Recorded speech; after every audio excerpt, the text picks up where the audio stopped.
Hello everyone, welcome to this third episode of our series on Islam and Muhammad. In the first two episodes, we have seen that the great-grandfather of the Islamic prophet Muhammad was a person called Hashim. Hashim got married to Salma, and from this union they produced a child who was called Shaiba, but he was generally referred to as Abdul Muttalib.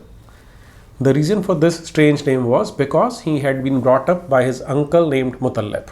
And Abdul Muttalib literally means slave of Muttalib. Now, from here onwards, I am going to quote one particular paragraph from the biography of Muhammad written by William Muir. The title of the book is The Life of Muhammad. Some years after, on the death of Muttalib, Abdul Muttalib succeeded to the office of entertaining the pilgrims, but for a long time he was destitute of power and influence, and having at the time but one son to assist him in the assertion of his claims, he found it difficult to cope with the opposing faction of the Quraysh. It was during this period that he discovered the ancient well Zamzam, finding it laborious to procure water for the pilgrims from scattered wells of Mecca and store it in cisterns by the Kaaba, and perhaps aware by tradition of the existence of a well in the vicinity, he made diligent search and at last chanced upon the venerable masonry. We've already discussed that this was an illustrious family and they were involved in the holy work of providing food, shelter and water to the pilgrims who used to throng Mecca and who used to visit Kaaba. Now, by the time of Abdul Muttalib, the duty of their particular family was restricted to serving water to the pilgrims. Now try to imagine it this way, that in a desert the most precious commodity is water, and since this family was serving water to the pilgrims, they had an exalted position or a far more superior position as compared to other families. Furthermore, William Muir continues, the plentiful flow of fresh water, soon apparent in the well Zamzam, was a great triumph to Abdul Muttalib. All other wells in Mecca were deserted, and this alone resorted to. From it, Abdul Muttalib supplied the pilgrims, and the water itself soon shared the sacredness of the Kaaba and its rites.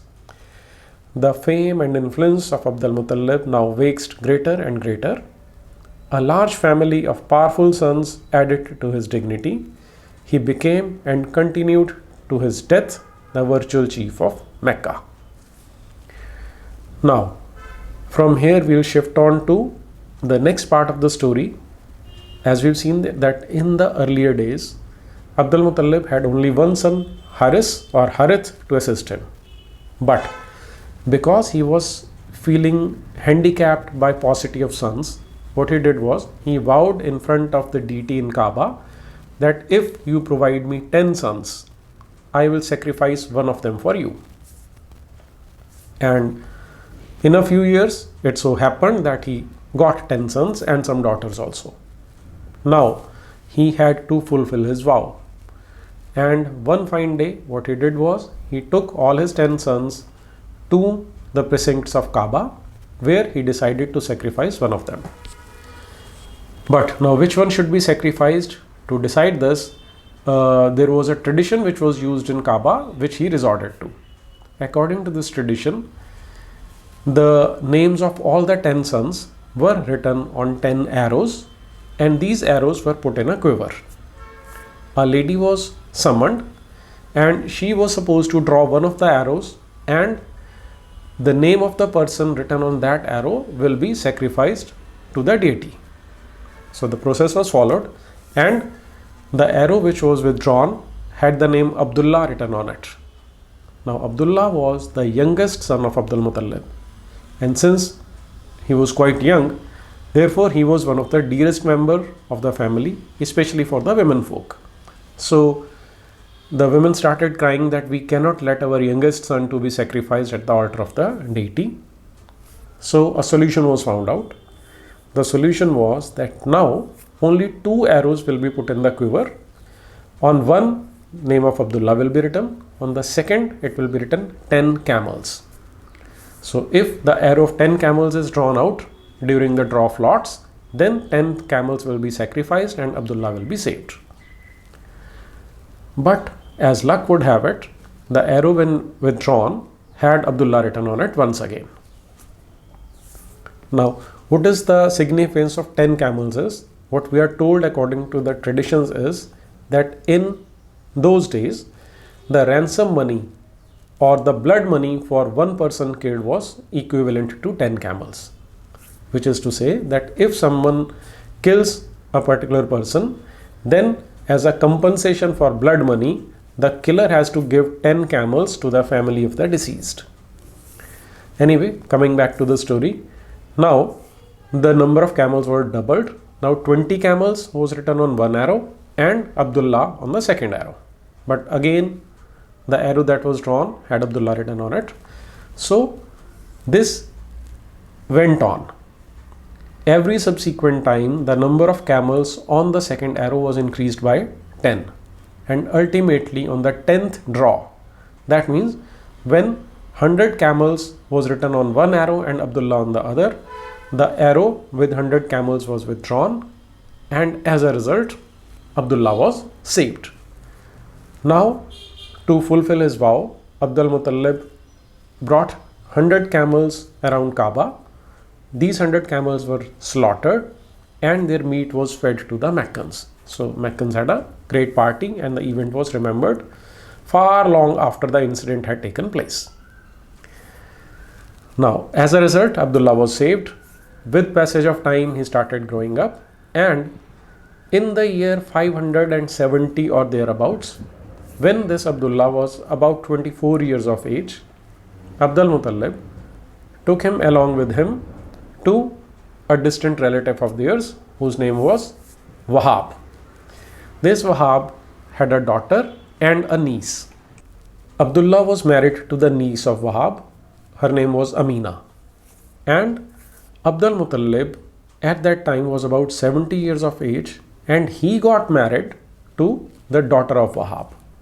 So almost simultaneously, the father and son duo get married to two girls who are similar in age. After this, according to the traditions prevalent at that time in Mecca, Abdullah stays with Amina for about 3 days in the house of the bride, and after that leaves the house. After a few days, he is sent for a business trip to Gaza, and it is said that during that trip he caught some disease and died on the way. By that time, Amina had got pregnant, and now this pregnant Amina is going to give birth to the person who is going to become Prophet of Islam, that is Muhammad. Okay, what I will do is I will read it out from the biography written by William Moyer. As was customary in a marriage at the home of the bride, Abdullah remained there with her for 3 days. Not long after, he left his wife with child and set out on a mercantile expedition to Gaza in the south of Syria. On his way back, he sickened at Medina and was left behind by the caravan with his father's maternal relatives. Abdul Muttalib, on learning of Abdullah's sickness, dispatched his son Harith to take care of him. Reaching Medina, Harith found that his brother had died about a month after the departure of caravan. He returned with these tidings, and his father and brethren mourned for Abdullah. He was but 25 years of age, and Amina had not yet been delivered. He left behind him 5 camels, fed on wild shrubs, and a flock of sheep. Now this year, 570, had a significance in the history of Arabia because of a very peculiar incident that took place. In those days, the Abyssinian ruler was a Christian, and his viceroy in Yemen was also Christian by the name Abraha. This Abraha built a very beautiful cathedral or a beautiful church in the town of Sana'a, and he was desirous that all the pilgrims, the traffic of pilgrims which goes towards Kaaba, should be diverted to this church. So he decided to attack the Kaaba. He had a very large army along with which he started towards Mecca, and when the chiefs of Mecca and the surrounding tribes came to know of this design, they decided to send a delegation to Abraha, who was already on the way. In this delegation, Abdul Muttalib was also present because by now he was an undisputed chief of Mecca. They met Abraha in his camp and tried to dissuade him from attacking, but Abraha told them that his objective for attacking Kaaba is to destroy the shrine. He is not going to harm any humans if they don't come into the way, and after demolishing Kaaba he will go back to Sana'a. The Meccans, along with the adjoining tribals, what they did was they vacated their houses and climbed on the adjoining hills. From the vantage position of these hills, they could see what was going on in Mecca. They had resigned to this fate because their combined strength was nothing in front of the massive army which Abraha had possessed. The unique feature of this army was that they had an elephant in the train of the army. Now, this event was so unique because in the environs of Mecca or Arabia, elephant is never seen. Due to presence of this elephant, the attack is known as attack of the elephant and the year is known as year of the elephant. In the camp of Abraha, some disease occurred which was highly communicable and the army started dying. Meanwhile, a pestilence distemper had shown itself in the camp of the viceroy. It broke out with deadly pustules and blains and was probably an aggravated form of smallpox. In confusion and dismay, the army commenced retreat.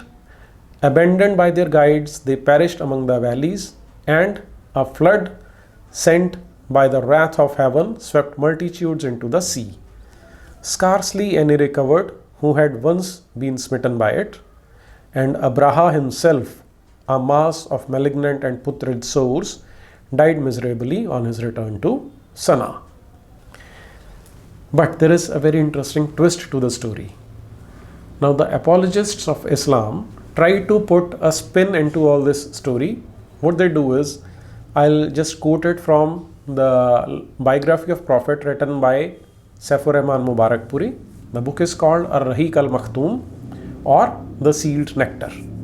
Meanwhile, Allah loosed upon them birds in flights, hurling against them stones of baked clay and made them like green blades devoured. These birds were very much like swallows and sparrows, each carrying 3 stones, 1 in its beak and 2 in its claws. The stones hit Abraha's men and cut their limbs and killed them.